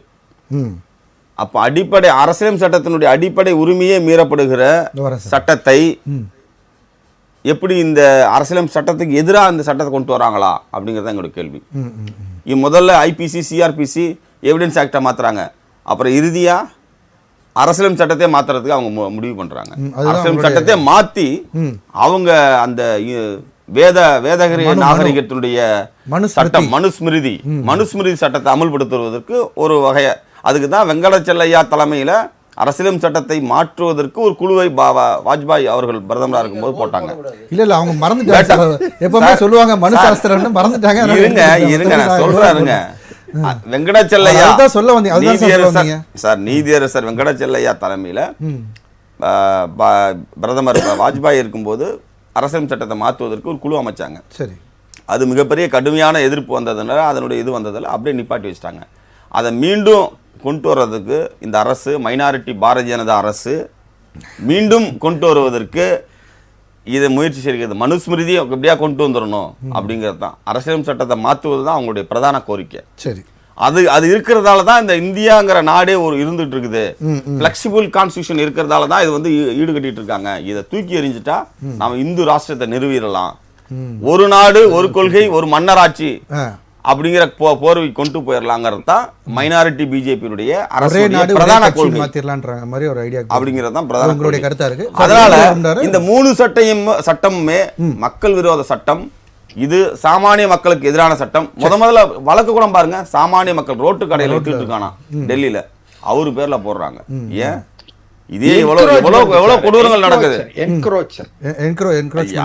XRY அது சாதாரண மனிதன் தானே. சரி சரி சரி, சாதாரண மனிதன் மேல ஏங்க பாயணும்? ஓகே சார், தொடர்ந்து பேச சார். குறுக்கிட வரும் நீங்க. அதாவது அந்த இது சொன்னார்ல, தேச துரோக சட்டம் வந்து ஆர்டிகல் 18 செடிஷன் ஆக்ட், பேச்சுரிமை அடக்கப்படுதுன்னு, அது அவங்களுக்காக இல்லைன்னா அது யாருக்காகன்னா, இருங்க அது யாருக்காக உரிமை மீற அளவுக்கு சட்டம் இருக்குதுன்னு சொல்லி முடிங்க சார். அது யாருக்குன்னா, இந்தியாவில் விளையிற அரிசியை சாப்பிட்டுக்கிட்டு இந்தியாவில் எலெக்ஷன் நின்று ஜெயிச்சுக்கிட்டு நம்ம வரி பணத்தில், இந்தியர்கள் வரி பணத்தில் மாதம் 2.5 லட்சம் ரூபாய் சம்பளம் வாங்கிக்கிட்டு அவருடைய தொகுதிக்கு 6 கோடி ரூபாய் வருஷத்துக்கு வாங்கிக்கிட்டு செலவு பண்ணிக்கிட்டு அவங்க மக்களுக்கு, ஆனால் ஒரு உறுதிமொழி எடுக்கும்போது ஜெய் பாலஸ்தீன் அப்படின்னு சொல்றாங்க தெரியுமா? அந்த மாதிரி ஆட்களுக்காக தான் இந்த செடிஷன் சட்டம். எல்லாமே சாப்பிடுற சாப்பாடு, வாழ்ற இடம், போடுற துணி எல்லாமே இந்தியாவில இருந்து சாப்பிட்டுட்டு ஜெய் பாலஸ்தீன் சொல்றாங்க. அந்த மாதிரி ஆட்களுக்கு தான் இந்த மாதிரி செடிஷன் ஆக்ட் கண்டிப்பா தண்டிக்கப்படணுமா வேண்டாமா? சார், அத்தனையோ இந்திய யாரோ ஒருத்தர் எங்கே சொல்றத வச்சிட்டு அவங்களுக்கு தண்டிக்கணும். 140 கோடி மக்கள் மேல திணிக்கிறது எப்படி நியாயமா இருக்கும்? எங்களுடைய வரி பணம் நாளைக்கு 4 பேர் பேச கோடி மக்கள் மீதும் திணிக்கக்கூடிய அந்த சட்டத்தை 4 பேர் பேச மாட்டாங்க. 1 லட்சம் பேர் பேசக்கூடிய சமஸ்கிருத மொழியை 140 கோடி பேர் மேல நீங்க திணிக்கிறீங்க. 1 லட்சம் பேர் தான் பேசுறாங்க. 1 லட்சம் பேர் 4 பேர் பேச மாட்டாங்க. என்ன நிச்சயம்? நான் சொல்ல அவங்க மேல போடுறதுக்கு தான் இந்த சட்டம். சரி சார், தொடர்ந்து பேசலாம். திரு செல்வம் சார், அதாவது இப்போ போலீஸுக்கு வந்து அதிகாரம் குவிக்கப்பட்டிருக்கிறது. அதே மாதிரி இந்த ஹேண்ட்கஃப் விஷயமாக இருக்கட்டும், அல்லது ஒரு முக்கிய குற்றவாளியை கைது பண்ணுவதற்கும் டிஜிபியுடைய ஒப்புதல் வாங்குவது, இது போன்று அவர்கள் ஒரு ஆளுநருக்கு எப்படி அதிகாரம் கொடுத்து வந்தார்களோ அதுபோன்று ஆளுநரை வைத்து ஆட்சி நடத்தினார்களோ, இப்போ டிஜிபி மூலமாக அதை நடைமுறைப்படுத்த முயற்சி செய்கிறார்களான்ற ஒரு கேள்வி. போலீஸின் அதிகார மையம் அதிகமாக்கப்பட்டிருக்கிறதா? இல்ல இல்ல, நீங்க அப்படி கூட நினைக்க வேண்டியதில்லை. இப்ப கூட ஹேண்ட்கஃப் போடாமலாம் இன்னொன்னு கேளுங்க, ரொம்ப கடுமையான கொடுங்குற்றங்களுக்கு கிரேவ் கேசஸ் இருக்கு பாருங்க. அதுல வந்து ஒரு டபுள் மர்டர் அக்யூஸ்ட் ஒரு 4 பேரு, டபுள் மர்டர் அக்யூஸ்ட் 4 பேரை இவங்க ஹேண்ட்கப் போட்டு தான் கொண்டு போக முடியும். ஏன்னு கேட்டீங்கன்னா, ஒருவேளை அவங்க ஓடி போயிடக்கூடாது. இது இல்லைன்னு சொன்னா அவர்கள் மீது எதிரிகள், அவருக்கு யாரு அந்த குற்றம் சாட்டப்பட்டவர்களால் பாதிக்கப்பட்டவங்க இருக்காங்க பாருங்க, அவங்க இவங்களை வந்து ஏதாவது பண்ணிடக்கூடாது. இப்படி எல்லாத்துக்கும் பொறுப்பு காவல்துறை தான். அதாவது ரிமாண்ட் பண்றாங்க, ரிமாண்ட் எக்ஸ்டென்ஷன் வாங்குறது கோர்ட்டுக்கு கூட்டு வராங்க, மறுபடியும் ரிமாண்ட் கொண்டு போற வரைக்கும் காவல்துறை தான் அது பொறுப்பு. அதனால காவல்துறையை நம்ம குறை சொல்றதுல நியாயம் கிடையாது. ஏன்னு கேளுங்களேன், இதுல இன்னொரு விஷயமும் நீங்க முதல்ல ஒரு கவனிக்கணும். உயர் அதிகாரிகளுடைய அனுமதி இல்லாமல் இத வழக்க வந்து என்ன செய்ய முடியாது, பதிவு பண்ண முடியாது. நீங்க எஃப்ஐஆர் எங்க இருந்து வேணாலும் நீங்க வந்து ஆன்லைன்ல லான்ச் பண்ணிக்கலாம். கேஸ் வந்து எஃப்ஐஆர் வந்து எங்க இருந்து வேணாலும் நீங்க ஃபைல் பண்ண கேஸ் கம்ப்ளைண்ட் கொடுக்கலாம். பட் த சேம் டைம் வந்து கன்சர்ன் காம்பிட்டன்ட் அத்தாரிட்டி யாருன்னா எஸ்பி, டிஎஸ்பி, அந்த வழக்கினுடைய தன்மையை பொறுத்து உயர் அலுவலர்களுடைய அனுமதி பெற்ற பிறகுதான் இந்த வழக்கை பதிவு பண்ண முடியும். இப்ப இதனை வந்து அவங்க ஆளுங்கட்சி சாதகமா எடுத்துக்கலாம்ல சார்? பாரதிய ஜனதா கட்சி ஆளக்கூடிய மாநிலங்கள்ல அந்த மாநிலத்தில் இருக்கக்கூடிய எஸ்பியோ டிஎஸ்பியோ எப்படி கொடுப்பாங்க? அவங்க சார்பா யாராவது இருந்தா அவங்களை விடுதலை பண்றதுக்கு வாய்ப்பு இருக்குல்ல? ஒண்ணு கேட்டீங்கன்னா, இன்னைக்கு ஹைகோர்ட்ல நம்ம நண்பர் சீனிவாசராவுக்கு தெரியும், ஹைகோர்ட்ல இன்னைக்கு சூமோட்ட கேஸ் ஒண்ணு எடுத்திருக்காங்க. ஞாபகம் இருக்கா? Justice SM. சுப்பிரமணியமும் குமரப்பாவும் ஒரு சூமோட்ட கேஸ் ஒண்ணு எடுத்திருக்காங்க. எதுக்கு தெரியுமா? கள்ளக்குறிச்சி கல்வராயன் மலை மக்களுக்காக, அந்த கள்ளக்குறிச்சியில இறந்த மக்களுடைய நலன் கருதி அந்த இறந்தவுடைய பாதிப்புகளுக்கு நிவாரணம் வேணும்னு சொல்லி ஒரு சூமோட்ட கேஸ், அதாவது தானாகவே முன் வந்து நீதிமன்ற வழக்கை எடுத்து நடத்துற கேஸ். அது நண்பர் சீனிவாசராவ் பிராக்டிசிங் மணிப்பூருக்கு எதுவுமே நடக்கலையே சார்? கேளுங்க, நான் ஒரு விஷயம் கேளுங்க. சில விஷயங்கள டிஸ்கிரிஷன் ஆஃப் தி கோர்ட்னு ஒண்ணு இருக்கு. சரி, அது நண்பர் சீனிவாசராவ் ஒத்துக்கிடுவார் நம்புறேன். டிஸ்கிரிஷன் ஆஃப் தி கோர்ட்ல வந்து நாம சில விஷயத்துல தலையிட முடியாது. அதுல அதே நேரத்துல நான் இன்னொன்னு, நண்பர் சீனிவாசராவ் என்னமோ அரசியல் சட்டத்துல அந்த 18வது பிரிவு 19வது பிரிவு பேச்சுரிமை இருக்கு பாருங்க, அதை பற்றிலாம் ரொம்ப பெருசா பேசினாரு. 1975ஆம் ஆண்டு ஜூன் மாசம் 25ஆம் தேதி ஒரே இரவில் மிசா என்கிற கொடுங்கோல் சட்டம், maintenance of internal security act அம்மையார் இந்திரா காந்தி அவர்கள் கொண்டு வந்து 1,10,000 பேரு இருக்கிற மிகப்பெரிய தியாகிகள், தேச தலைவர்கள் எல்லாம் கைது செய்து இம் என்றால் சிறைவாசம், ஏன் என்றால் வனவாசம் சொல்லி கைது பண்ணி போட்டாங்க. அவங்க எல்லாம் செஞ்ச நியாயம் அது பாஜக செஞ்சாதான் தப்பு. நீங்க மறுபடியும் நீங்க இந்திரா காந்திக்கும் நேருக்கும் தான் போறீங்க. இப்ப நடைமுறைக்கு வாங்க சார். இல்ல சட்டமே நீங்க மாத்திருக்கிறது 1973ல உள்ளது. அடிப்படை உரிமை மீறுகிற அளவுக்கு அரசியல் சட்டத்தை தூக்கி எறிகிற அளவுக்கு இந்த சட்டத்தை ஏன் அவ்வளவு அவசரம் காட்டணும்ன்ற சொல்லுங்க. அதாவது அத கொடுமையான சட்டம். அதுல குறிப்பா 453 பேர் திமுகவை சார்ந்தவர்கள் அந்த மிசா சிறையில அடைக்கப்பட்டார்கள். அதுல இன்றைய முதல்வர் மரியாதைக்குரிய மு.க. ஸ்டாலின் அவர்களும், முரசொலி மாறன், ஆற்காடு வீராசாமி, அதுலயும் அதுல மிகப்பெரிய ஒரு விஷயம் என்னன்னு கேட்டா, இன்றைய முதலமைச்சர் அவெல்லாம் கொடுமையாக காவல்துறையால கண்டிப்பா சார் அந்த வரலாறு எல்லாருக்குமே தெரிஞ்சிருக்கும் சார். கண்டிப்பா ஒண்ணு கேளுங்க சார். அதுல இல்ல, நான் எதுக்காக சொல்ல வரேன்னா, இந்த காங்கிரஸ் கட்சியோடு சேர்ந்து கொண்டு சிட்டிபாபு என்கிற அன்றைய மாநிலங்களவை உறுப்பினர் ராஜ்யசபா எம்பியா இருந்த சிட்டி பாபு சிறையில அடித்து கொல்லப்பட்டார். சாத்தூர் பாலகிருஷ்ணன் கொல்லப்பட்டார். அதனால இன்னைக்கு இவங்க அதை பத்தி பேசக்கூடாதுன்றதுக்காக ஒரு நீண்ட நெடிய விளக்கம் நீங்க சொல்றீங்க.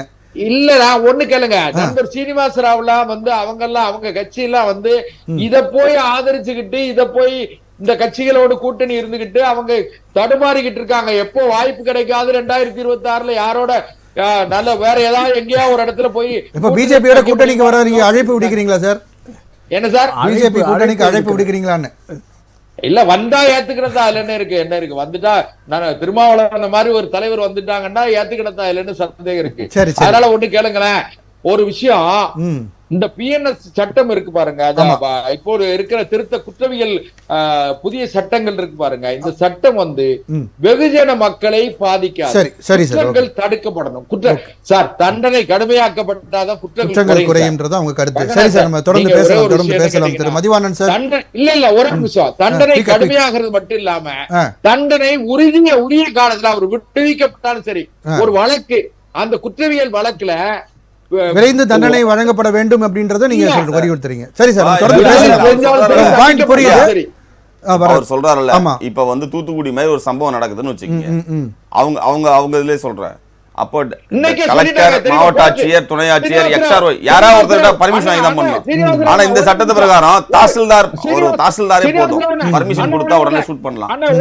இது எவ்வளவு பெரிய கொடூரமான சட்டம், இது எவ்வளவு பெரிய சட்டம், கொடூரமான சட்டம். மறுபடியும் உங்ககிட்ட வரேன் திரு மதிவாணன். இது அடிப்படை உரிமை மீறல் கிடையாதா? ஜனநாயக வழியில போராடக்கூடாதா? சரி சார், வரேன் சார். குரல் வலையை நெருக்கிற சட்டத்தை எப்படி நீங்க அனுமதிக்கிறீங்க? சொல்லுங்க. அதாவது இன்னைக்கு நீதிமன்றம் என்ன சொல்லி இருக்கு தெரியுமா? உங்க எல்லாரும் பேர்லயும் ஆபீசர்ஸ் மேல ஷூட்டிங் ஆர்டர் கொடுத்த ஆபீசர்ஸ் மேல 302 கொலை வழக்கு பதிவு செய்யணும்னு சொல்லி ஆனரபிள் ஹைகோர்ட் ஆர்டர் போட்டிருக்கு சார். ஹைகோர்ட் ஆர்டர் போட்டிருக்கு. அதையும் பார்த்து இன்னைக்கு. சரி சார், தொடர்ந்து பேசலாம். மதிவாணன் சார், இல்ல இப்போ இந்த ஹேண்ட்கஃப் விஷயமா இருக்கட்டும், இல்ல போலீசாருடைய அதிகாரம் அதிகப்படுத்தப்பட்டதும் கூட தண்டனை அந்த கோர்ட் வளாகத்திலேயே சில அசம்பாவிதங்கள் நிகழ நேரிடும், அதை தடுப்பதற்காகத்தான் அப்படின்றது அவங்க வாதமா இருக்கு. இல்ல அண்ணன் பேசும்போது எமர்ஜென்சி பத்தி எல்லாம் பேசினாரு. எமர்ஜென்சி எல்லாம் பத்தி பேசுறதுக்கு பிஜேபி என்ன தகுதி இருக்கு? பாதிக்கப்பட்டுச்சு. இருங்களா, நான் எவ்வளவு அமைதியா இருக்கிறேன். நான் பேசுற விஷயம் மக்களுக்கு போன இதான் நோக்கம். தேர்தல் பரப்பு இல்ல, இந்த மோடி பேசுனதும் பிஜேபி பேசுனதும் யாருமே மறக்கவே இல்லையா? கள்ளக்குறிச்சின்னு பேசுறீங்க நீங்க பிஜேபி காரங்க. 64 உயிர் பத்தி ஏன் பேச மாட்டீங்க? 64 உயிர் கள்ளக்குறிச்சியில. நம்ம வீட்டுக்கு பக்கத்துல ஏன் பேச மாட்டீங்க? இல்ல நம்ம வீட்டுக்கு பக்கத்துல சொல்ற ஒரே ஒரு விஷயம், எதை பத்தியும் பேசுறதுன்னு முடிவு பண்ணிட்டா மணிப்புரை பத்தி பேசுங்க. ஏன்னா கள்ளக்குறிச்சி நம்ம வீட்டுக்கு பக்கத்துல. அண்ணன் கள்ளக்குறிச்சி நம்ம வீட்டுக்கு பக்கத்துல. நீங்க பேசும்போது தம்பி அமைதியா இருந்த, தயவு செய்து நான் பேசும்போது சரி சார், செல்வம் சார் கொஞ்சம் அமைதியா இருங்க, அவங்க பேசி முடிக்கட்டும் சார். பேசுங்க, காஷ்மீரை பத்தி பேசுங்க.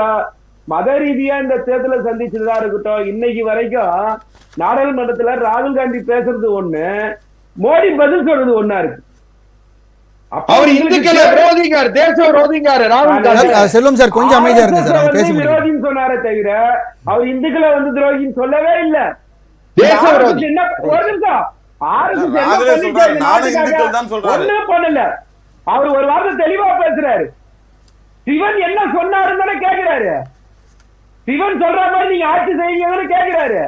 உங்களுக்கு என்ன கஷ்டம்? உடனே பிரச்சனைய திசை திருப்பணும். நான் என்ன கேக்குறேன்னா, இந்த சட்டத்துக்குள்ள பேசணும்னு சொன்னா ஆன்லைன் எஃப்ஐஆர்னு ஒண்ணு சொல்றீங்களா சார்? இப்போ தூத்துக்குடி செல்வன் பழி வாங்குறதுன்னு முடிவு பண்ணிட்டாங்கன்னு வச்சுங்க பிஜேபி நண்பர்கள், எங்கேயாவது ஒரு இடத்துல ஆன்லைன்ல எஃப்ஐஆர் போட்டா அவர் நிலைமை என்ன? இல்ல 7 நாள் விசாரிக்கணும், 7 நாள் விசாரிக்கணும், 7 நாள் விசாரிக்கணும். இருந்தா ஆனா உன் மேல எஃப்ஐஆர் போட்டுருவாங்கன்னு சொல்றேன்னா, இல்ல 7 நாள் விசாரிச்ச பிறகுதான் போட முடியும். உனக்காக அது இருந்தா அதான் இருந்தா பேசி முடிக்க சொல்றது இல்ல, அது கூட கேள்ல. அப்போ ஆன்லைன் எஃப்ஐஆர்ன்றதா இருந்தாலும் சரி, இல்ல ஜீரோ எஃப்ஐஆர் இல்ல சார். இப்போ இன்னொன்னு ஆக்சுவலா இப்போ இந்த லிமிட்ட காரணம் காட்டி ஸ்டேஷன்ல பண்ணாம மக்களை அலக்கழிக்கிறாங்க. இந்த லிமிட் எங்களோட முடிஞ்சது, நீங்க அந்த ஸ்டேஷனுக்கு போங்க, அந்த பிரச்சனை இப்ப இருக்காது இல்லையா? எந்த லிமிட்டா இருந்தாலும் எந்த ஸ்டேஷனா இருந்தாலும் எஃப்ஐஆர் போடுறாங்கல்ல. நான் சொன்ன அந்த விஷயம் என்னடா சார், பழிவாங்கும் நோக்கத்துல பிஜேபி செய்யற ஒவ்வொரு விஷயத்தை யாரும் மறந்திருக்க மாட்டோம்னு சொல்றோம். இப்போ பிஜேபி ஆட்சி செய்யற மாநிலத்தை பத்தி நீங்க பேசுறீங்கல்ல, எத்தனை பத்திரிகையாளர்கள் மேல பொய்யான வழக்கு போட்டாங்க தமிழ்நாட்டுல? ஒரு நிமிஷம் பிபிசி பத்தி கேஸ் போட்டீங்க, அதுக்கு எப்படி போட்டீங்க? நீங்க சட்டத்தை சட்ட பிரகாரம் நீங்க நடத்துனீங்கன்னா பிரச்சனை இல்ல.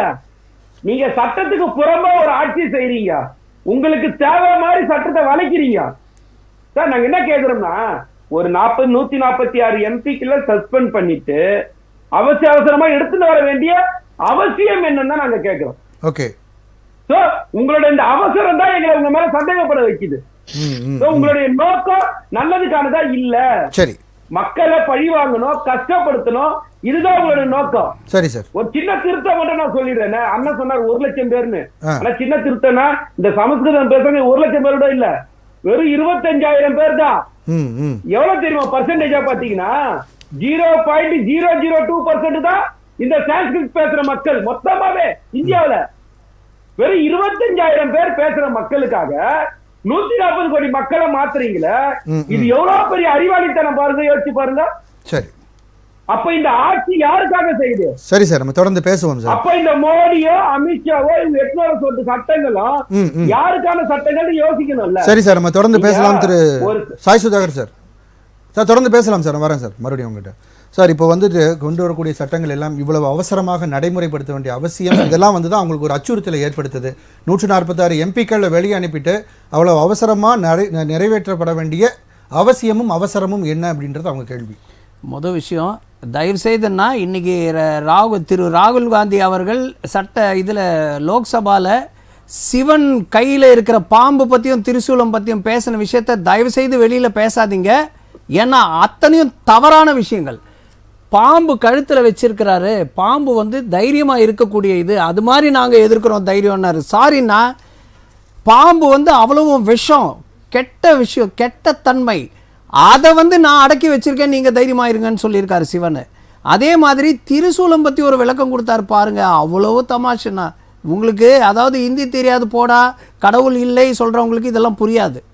அதாவது உயிர், தூக்கம், கனவு, அதுதான் அந்த 3 திரிசூலம். இதையெல்லாம் கடந்தவன் நான் அப்படின்னு தான் சிவன் சொன்னாரே தவிர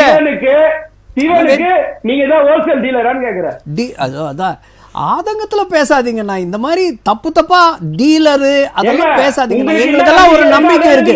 ஹலோ, கடவுள்ன்றது ஒரு நம்பிக்கை, அந்த நம்பிக்கை எங்களுக்கு இருக்கு. இந்து கடவுள் மேல இந்துக்களுக்கு நம்பிக்கை இருக்கு. நீங்க இந்த மாதிரி தப்பா பேசாதீங்க. ஆதங்கத்துல பேசும்போது ஹலோ,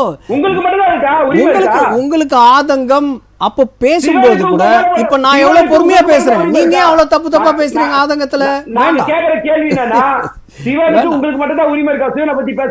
சிவனை பத்தி பேசுறது நான் உரிமைன்னு சொல்லல, அப்புறம் தப்பா பேசுறதுக்கு உரிமை இல்லைன்னு சொன்னேன். தப்பா பேசுறதுக்கு உரிமை இல்லைன்னு சொன்னேன். தப்பா பேசுறதுக்கு உரிமை இல்லைன்னு சொன்னேன். சிவனை பத்தி தப்பா பேசுறதுக்கு உரிமை இல்லை. அந்த பாம்பு எதுக்கு இருக்குன்னு தெரியாம அங்க வளர்றதுக்கெல்லாம் உரிமை இல்ல.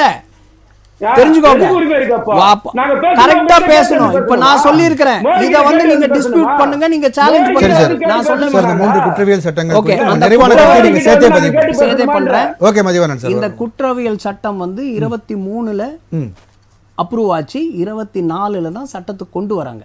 அது அவசரமாக செய்யப்பட்டதில்லை. இது இடையில செய்யணும்னா எவ்வளவு இவங்க பண்ணிருக்காங்க. குரல் வாக்கெடுப்பு தான் பண்றாங்க. குரல் வாக்கெடுப்பு பண்ணலாமா அது பேசலாம் சார். இல்ல இப்ப 140 பேரை வந்து டே 1ல இருந்தே சமஸ்கிருத பேர் எல்லாரும் வெளிய அனுப்புறாங்க. 140 பேரை ஒரே நாள் வெளியில அனுப்பல. அது எதுக்காக வெளியே அனுப்பிச்சாங்கன்னா, ஸ்பீக்கரை நோக்கி ஓடி வந்தா தப்பு. அரசியலமைப்பு சட்டத்தை காக்கிறவர்கள் என்ன பண்றாங்க, இன்னைக்கு வந்து தேடி ராகுல் காந்தி எடுக்கிறார், அரசியலமைப்பு காப்பி இருக்கான்னு. அதே நேரத்துல அந்த இடத்துல ஒரு வீடியோ வந்துகிட்டு இருக்கு பெங்கால்ல. வாழ்றதுக்கு உரிமை இல்லையா, பேசிக் ஃபண்டமெண்டல் ரைட் இல்லையா ஒழுங்கா வாழ்றதுக்கு? அந்த பையனையும் பொண்ணையும் அவ்வளவு கொடுமையா அடிக்கிறாங்க. அது அரசியலமைப்பு சட்டம் கிடையாதா? பேசிக், அதாவது ஃபண்டமெண்டல் ரைட். அதே உங்களுடைய கூட்டணி கட்சி பண்ணிக்கிட்டு இருக்காங்க. அதை பத்தி பேச முடியல. நீங்க வந்து அரசியலமைப்பு சட்டத்தை தேடுறீங்க ஒரு பாராளுமன்றத்துல. எல்லாம் செய்யறது எல்லாமே தப்பு, காமெடி. ஓகே, அண்ட் இந்த சட்டங்கள் முதல் விஷயம் அவசரம் கிடையாது. இதுல நிறைய விஷயங்கள் இப்ப பாருங்களேன். ஒரு உதாரணத்துக்கு இங்க வந்து கூண்டாஸ் ஆக்ட்னு இருக்கு, மகாராஷ்டிரால அது வேறையா இருக்கு, பெங்கால்ல வேறையா இருக்கு. அது எல்லாமே ஒரே ஒரு வட்டத்துக்குள்ள கொண்டு வந்து காமன் ஆக்குறாங்க. அதே மாதிரி இந்த டிஜிபி பர்மிஷனோ டிஎஸ்பி பர்மிஷனோ வாங்கணும் ஒரு எஃப்ஐஆர் போடுறதுக்குன்னு சொல்றது நீங்க அப்படி எடுத்துக்கிறீங்க. அது வந்து அவங்களுக்கு கொடுத்த பவர் கிடையாது. அதாவது இப்ப இருக்கிற காலகட்டத்தில் ஒரு இன்ஸ்பெக்டரே எஃப்ஐஆர் போடலாம். ஓகே, அப்கோர்ஸ் ஒரு ஏசி கிட்டயோ பர்மிஷன் வாங்கணும். பட் இன்னும் மேல பர்மிஷன் வாங்கணுன்றது அவருடைய பவரை குறைக்கிற மாதிரி நீங்க ஏன் பார்க்க மாட்டேன்றீங்க? டிஜிபியோட பவர் இன்க்ரீஸ் ஆகுதுன்னு ஏன் நினைக்கிறீங்க? இப்போ அதாவது சாமானிய மக்கள் பாதிக்கப்படாத அளவுக்கு இந்த சட்டத்தை ஒழுங்கா கொண்டு வராங்க. ஆனா பண்றாங்க. இது ஒரே ஒரு வேலிட். சமஸ்கிருதம் எல்லாருக்கும் புரியாது. அந்த ஒரு விஷயத்தை மட்டும் மத்திய அரசாங்கம் கன்சிடர் பண்ணலாம். நன்றி நன்றி. உங்களுடைய நிறைவு கருத்தை நீங்க பதில் சுருக்கமா. இந்த சட்டம் சாமானிய மக்களுக்கு எதிரான சட்டம், அதுவும் வெகுஜன மக்களை பாதிக்கக்கூடிய சட்டம், இந்திய அரசியலமைப்பு சட்டத்திற்கு எதிரான சட்டம். இதுதான் முதன்மையான. எந்த சட்டம் இந்த நாட்டில் கொண்டு வந்தாலும் இந்திய அரசியலமைப்பு சட்டத்திற்கு உட்பட்டு தான் கொண்டு வரணும். இல்ல பிரிவு 348 மீறி தான் சமஸ்கிருத மொழியில திணிக்கிறாங்க. மொழி திணிப்பு இது வந்து அதை வந்து இது எப்படி சொல்லணும்னா மொழி திணிப்பு, அதை கட்டாயப்படுத்தி திணிக்கிறாங்க. சரி சார், நன்றி. ஒன்று, இதை வந்து முழுக்க விவாதம் நடத்தி பாராளுமன்றத்துல மைனாரிட்டி பாரதிய ஜனதா அரசு இன்னைக்கு கூட விவாதம் நடத்தி அதுக்கு பிறகு கொண்டு வரட்டும். அதே மாதிரி சட்ட வல்லுநர்களும் இருக்கிற பார் கவுன்சிலர்களும் மூத்த வழக்கறிஞர்களும் கருத்து கேட்டு அதன் பிறகு கொண்டு வரட்டும். நன்றி சார். ஏன்னா அடிப்படை உரிமை மீறல் சட்டத்தை ஒருபோதும் அனுமதிக்க முடியாது. செல்வம் சார் உங்களுடைய நன்றி சார். நன்றி சார். செல்வம் சார் உங்களுடைய நிறைவு கருத்து. அதாவது இது வந்து காலத்திற்கு தேவையானது. பழமை வாய்ந்த வாதங்களை எல்லாம் தூக்கி எறிந்து விட்டு இப்பொழுது இருக்கிற நவீன காலத்துக்கு தகுந்தாற் போல நவீனங்களை புகுத்தி அந்த எஃப்ஐஆர் கூட வந்து எந்த இடத்துலயும் நீங்க முதல்ல குறிப்பிட்ட போது எந்த ஊர்லயும் இருந்து கூட இந்த கம்ப்ளைண்ட் லான்ச் பண்ணலாம். அதே நேரத்துல இன்னொரு விஷயம் கேட்டீங்கன்னா இந்த எஃப்ஐஆர் வந்து 0 எஃப்ஐஆர் வந்து எஃப்ஐஆர் நம்பர் கொடுக்கிறதுக்கு ஒரு வாரம் வந்து விசாரிக்கிறதுக்கு அனுமதி கொடுக்காங்க, கால அவகாசம் டைம் கொடுக்கறாங்க. அதனால முறையாக இந்த சட்டத்தை அமுல்படுத்தி இருக்கிறார்கள். இந்த சட்டத்தை அவங்க 146 பேரை வந்து வெளியே அனுப்பிட்டாங்க, வச்சுட்டாங்கன்னு சொன்னாங்க. 140 கடந்த காலங்கள்ல நாடாளுமன்றத்துல தேவையற்ற கூச்சலும் குழப்பமும் பண்ணித்தான் பண்ணாங்க. இன்னொன்னு சிறுபான்மை அரசுன்னு நண்பர் சீனிவாசராவ் சொன்னாரு. இது வந்து மைனாரிட்டி அரசு,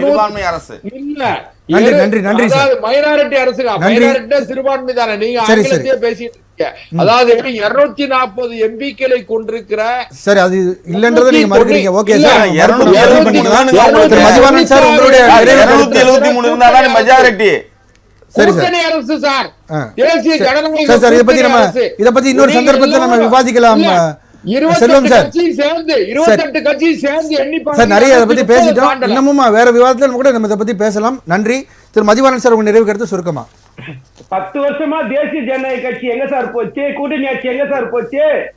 எங்க கூட்டணிக்கு ஓட்டு போடுங்க. எந்த கூட்டணியில இருந்தவங்க மந்திரியா இருந்தாங்க, தெரியல உங்களுக்கு? மோடி அவர்கள் எங்க கூட்டணிக்கு ஓட்டு போடுங்க கேட்டாரு. ஆமா, கூட்டணி தான். அத்வாலே கூட மினிஸ்டரா இருந்தாரு, தெரியல உங்களுக்கு? சார் ஒரு நிமிஷம், ஒரு சின்ன விஷயம் சார். ஸ்கூல்ல 100 மார்க் எக்ஸாம் எழுதுறாங்க சார். 35 மார்க் வாங்கினா பாஸ், இவ்வளவுதான். இல்லைன்னா நீ ஃபெயில், இவ்வளவுதான் எங்க ஸ்கூல்ல எல்லாம் சொன்னாங்க. ஒரு நிமிஷம். அதே மாதிரி 2021 பெட்டி வச்சிருக்கீங்களா சார்? புகார் பெட்டி வைக்கல. அப்ப நீங்க 94 வாங்கினப்போ அது ஃபெயில் தானே? நீங்க 94 சீட் வாங்கினப்போ ஃபெயில் தானே? சரி சார், நன்றி நன்றி நன்றி. பாரதிய ஜனதா அரசு நன்றி சார், உங்க பாயிண்ட் புரியுது. நன்றி. சுதந்திரமாக விவாதம் நடத்தும். நன்றி நன்றி நன்றி ஓகே மதிவாணன் சார், நன்றி. சரி சரி, ஈறுவதற்கு ஒருபோதும் நாங்க அனுமதிக்க சரி சரி, நன்றி நன்றி. நம்முடைய விவாதத்தில் சார் மதிவாணன் சார், நம்ம நிறைவு செய்யணும், நிகழ்ச்சியே நேரம் இல்ல. இன்னொரு சந்தர்ப்பத்தில் நம்ம விவாதிக்கலாம் மதிவாணன் சார். இந்த பிஜேபி காரங்க தான். சரி, ரைட் ரைட் ரைட். நம்முடன் விவாதத்தில் பங்கு பெற்ற விருந்தினர்கள் அனைவருக்கும் நன்றி. மீண்டும் ஒரு விவாத நேரம் நிகழ்ச்சியில் சந்திப்போம் நேயர்களே. நன்றி, வணக்கம்.